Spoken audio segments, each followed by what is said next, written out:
The topic: how do you spend your downtime? And does downtime mean lazy time? How do you de-stress when you're stressed? And let's see how this audio sounds. Oh, we're good. Nice. Sounds okay. You good? Yeah, I think Nice. we're ready. All right, let's do it. Whoa.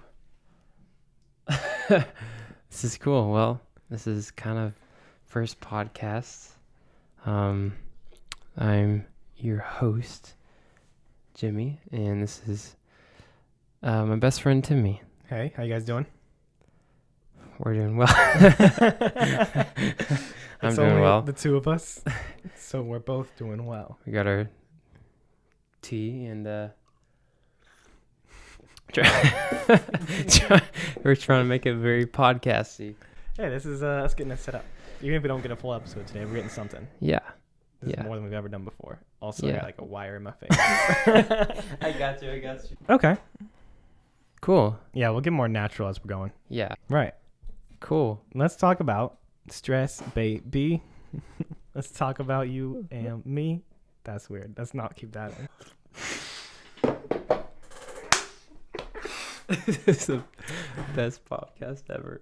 100 million views. First episode. Here we go, baby. You want to start? For Let's real? do it. Let's do it. it. So the topic for today was Talking about downtime, lazy time. downtime. Doesn't always have to be lazy time.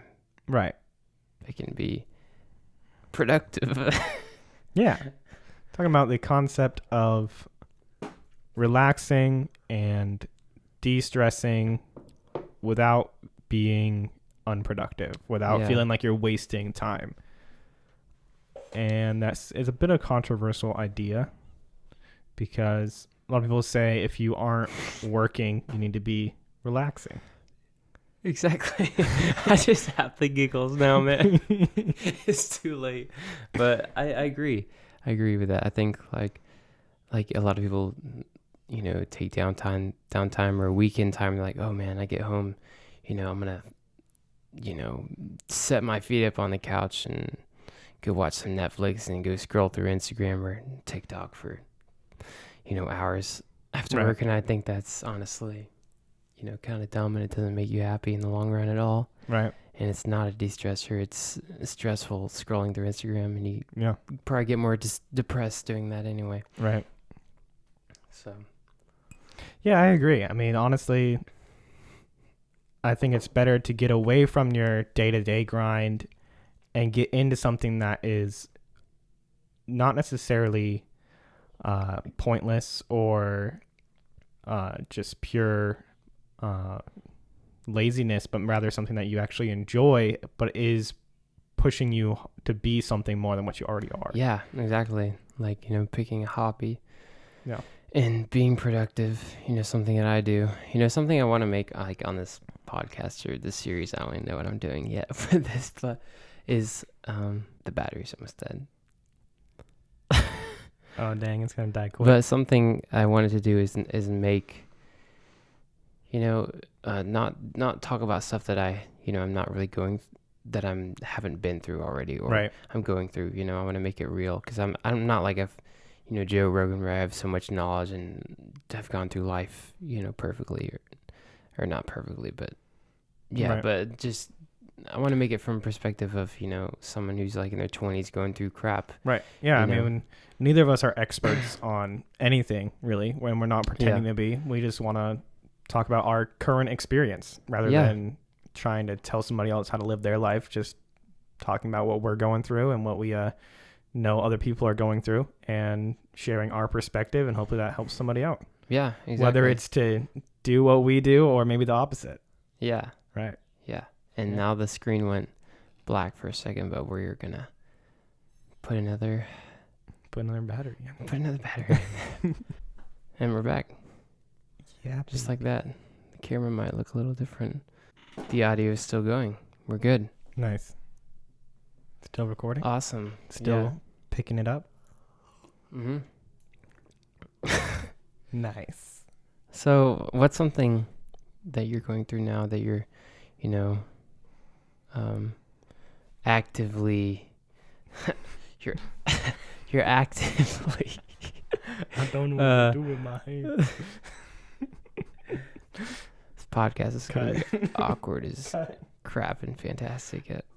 But what's something that you're actively, being productive in your downtime, and instead of being that lazy downtime that people call downtime? See, that's honestly my biggest struggle right now. And that's okay. Is that like most of the time I have so much downtime currently that I end up just doing nothing because it's so easy to be like, well, I got plenty of time, I'll do it later. Yeah, you can get caught up in that. Right. And because of that, because there's no like real push to do more, it's easy to just decide like, oh, well, I'll put it off, I'll do it later, whatever. And then all of a sudden you're behind. Especially right now. I mean, it is currently still kind of in quarantine. And no accountability, no people around. There's no real accountability. There's no deadlines. I mean, with online school, even, it's so easy to put stuff off almost forever. So because of that, it's easy to get behind on something just through pure procrastination, which is definitely something that I struggle with almost constantly. Yeah, I feel that. I procrastinate. I'm not in school now, but procrastination is definitely real because we record music and I need to have something to produce her by a certain day, and I'm like, I can wait on that, and then I end up recording, staying up past the time I should, and then I get up early and I'm like, crap, I'm super tired, I shouldn't have procrastinated. And then it ends up adding up, and then I'm super tired, and then I want to do more procrastination because I'm tired.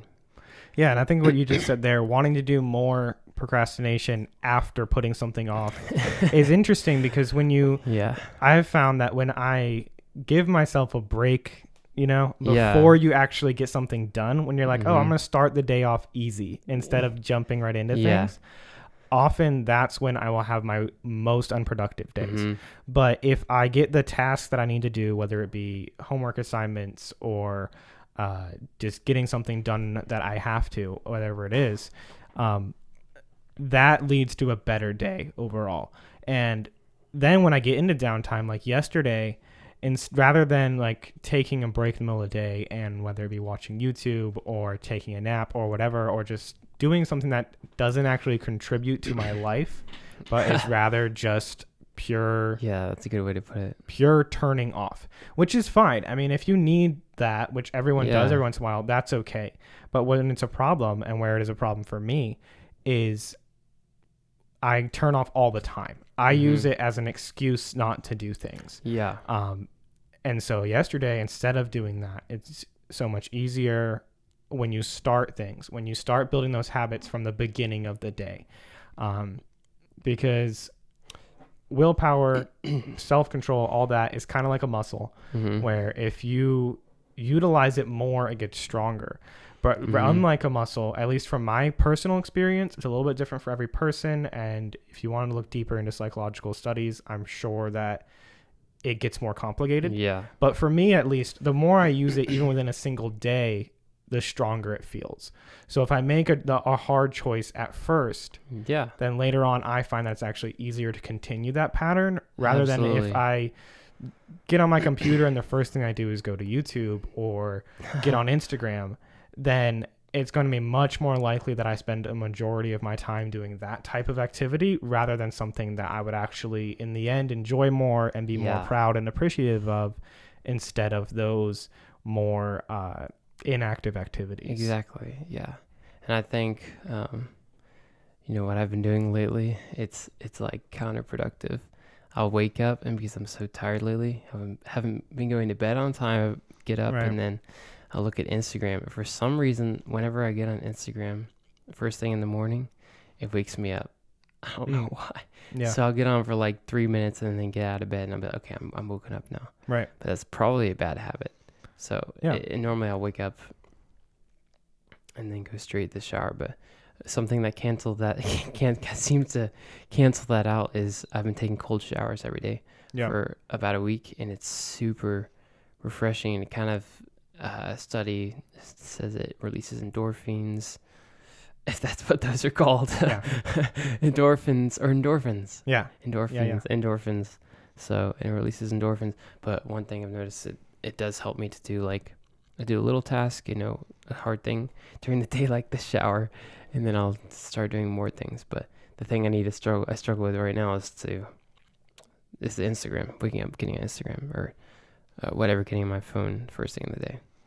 Right. If you woke up and started reading first thing in the day for 5 minutes to wake you up, that'd be perfect.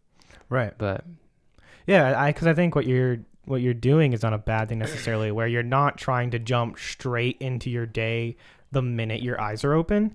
Yeah. But the activity you're choosing to give yourself that little moment of kind of waking up is maybe not the best way to start your day. Yeah. And of course, there's all kinds of controversy with social media, whether or not it's good for you, bad for you, what's too much. But I know both of us have found that it's not really a great, like, it doesn't really add much to our lives. It doesn't. It probably takes away for more sure. From my life personally. Yeah. And I think you'd agree. Yeah, definitely. I mean, I'm not even personally using it right now. Yeah. And I've just never found it to add a whole lot to my life besides filling time, which is kind of in the end what we're talking about right now. Like, how are you using your time?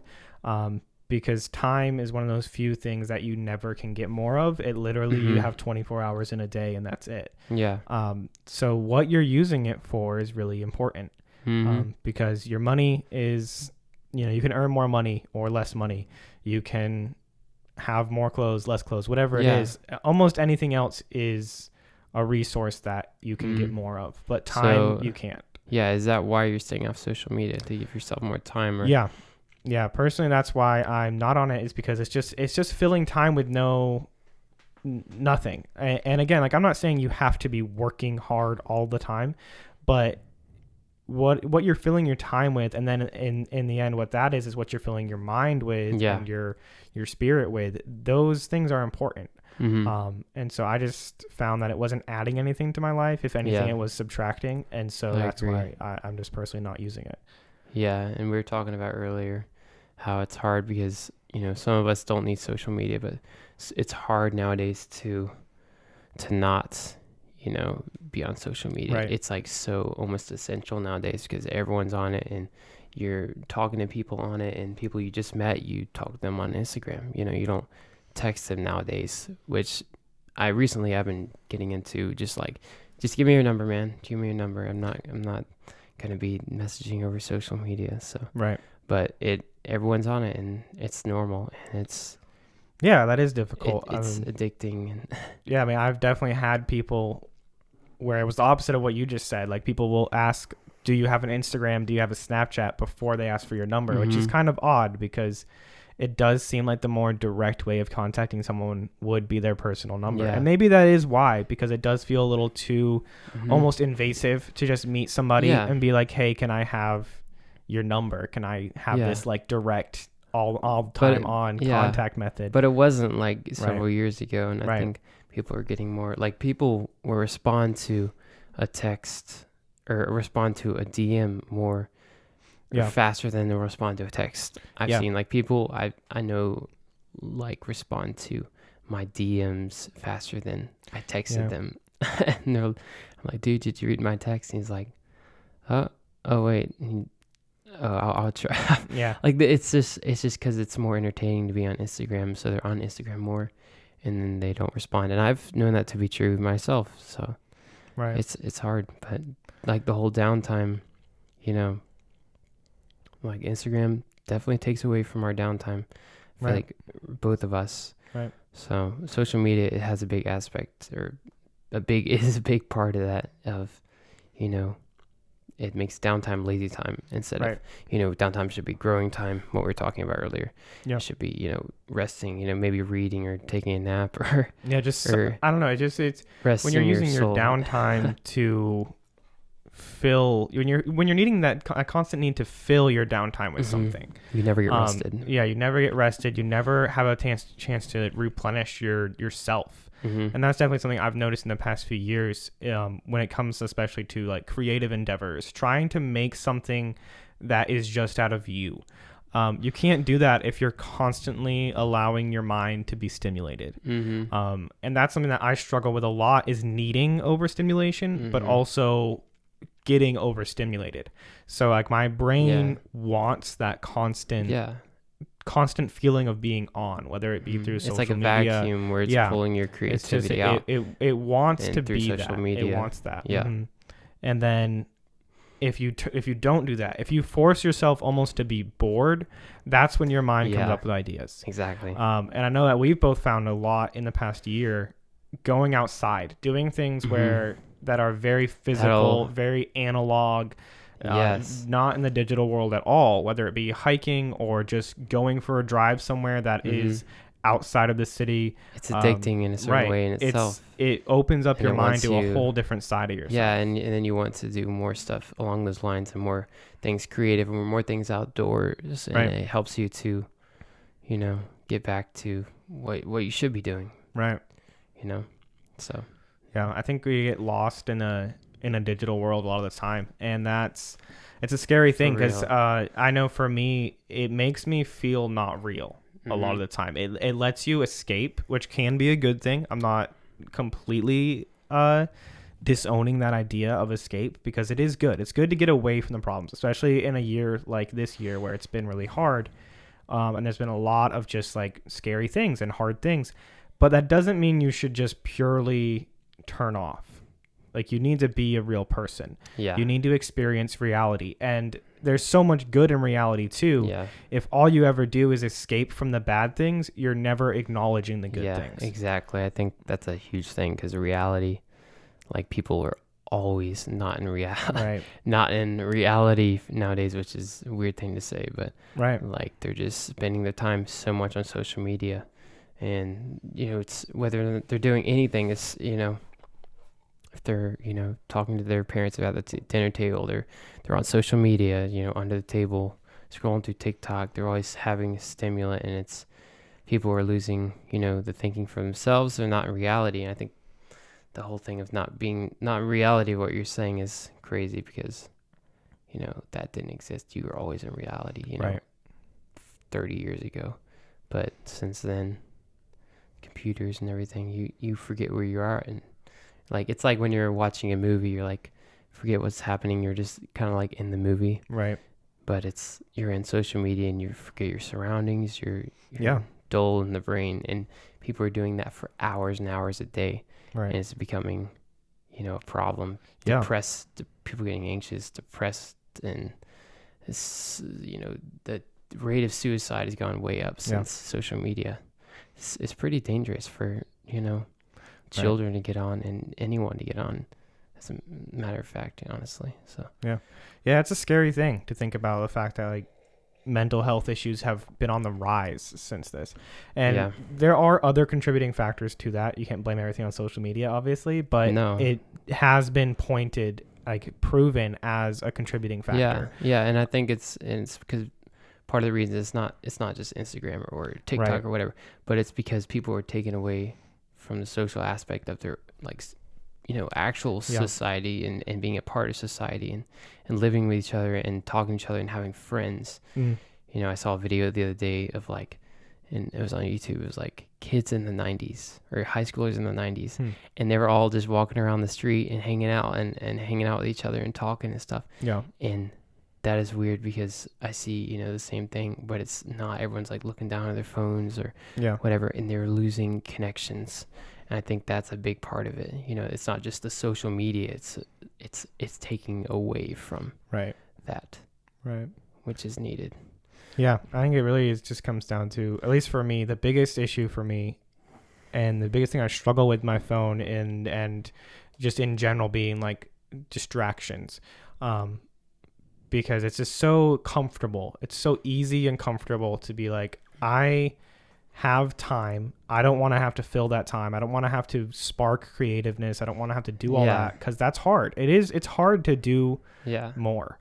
And everyone else is not doing it. So why should you? Right. And so because of that, I tend to lean straight into that. It's easy. It's comfortable. I mean, I even have my phone here right now, and I'm not using it for anything, but I like to have it close by, again, because it's comfortable. Yeah. But comfortable doesn't mean you don't want to miss out necessarily on anything. comfortable can just mean just that. It's comfortable. It's easy. Mm-hmm. I mean, you can wear an old pair of shoes that's comfortable, but that doesn't mean they're good for you necessarily. Yeah. You could be hurting your back in the end or whatever. I mean, that's not a great example, but just because something's comfortable doesn't mean it's good for you. I guess it's more like junk food. Yeah. Junk food is really good. It tastes good. It makes you feel good in the moment. But in the long run, it is not good for you. Starts getting to you. Yeah. Right. Exactly. Cool, man. Nice. Well, yeah, so I guess like the whole topic, downtime. Downtime should be something that you're doing productive or, not related to being on your phone because it takes away the social aspect. Go hang out with friends. I think people have a lot more, they will be more rested if they're talking, hang out with friends than being on their phone the whole time. Right. Or, even resting in bed and being on your phone, I've noticed that doesn't help. Doesn't really do anything. You're still just as tired and your mind doesn't get anywhere. Go drive and go on a hike or something. But that definitely seems to be better than being on your phones. So, yeah. I mean, this is just advice, stuff that we've gone through. So it's not actually, we're not actually completely following this ourselves. We're just right. But that's kind of part of what this is. Exactly. It's not just us trying to portray ourselves as perfect. It's more us challenging ourselves and other people to think differently, to look into your life and speak change into it when you need to. Mm-hmm. Yeah. And this is just, something we're doing for fun. Like this is awesome because I enjoyed doing this. We talked all the time about like topics like this, and we have deep conversations, and we're like, dang, we should just make a podcast. And it's actually super fun. So we're probably just going to keep making them. Just for I hope fun. This is the first of many, many conversations. Yeah, man. Yeah. Well, it's good to have you, Timmy. And I guess we'll do another episode pretty soon. And thanks for joining us, Timmy. Sounds great. Yeah. All right. I look forward to next time. Catch you guys later. You guys have a good one. Have a good one. All right, man.